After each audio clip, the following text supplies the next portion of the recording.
ശരി, മൊന്തയും മിൽക്കും വരുന്നുണ്ട്.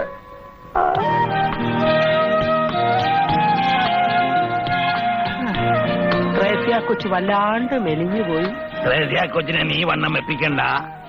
അച്ചായൻ ഈ മൊന്തയിലെ പാലുകൂടി ഒന്ന് നിർത്തരുതോ? ത്രേസ്യ കൊച്ചു ഗ്ലാസ്സിൽ ഒഴിച്ചു തരുമായിരുന്നല്ലോ. ഇങ്ങനെ കുടിക്കുന്നതാ എനിക്കിഷ്ടം. നായി നടുക്കടലിൽ ചെന്നാലും നക്കിയേ കുടിക്കൂ എന്നൊരു പഴഞ്ചൊല്ലുണ്ട്. നായിക്കോലം കെട്ടിയാ കുറയ്ക്കണോന്നുണ്ട് പഴഞ്ചൊല്ല്.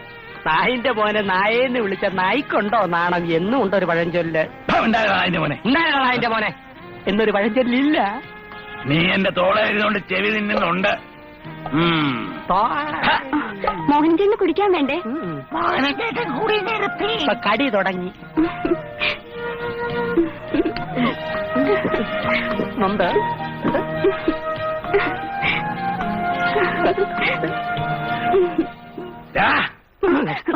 വേണ്ട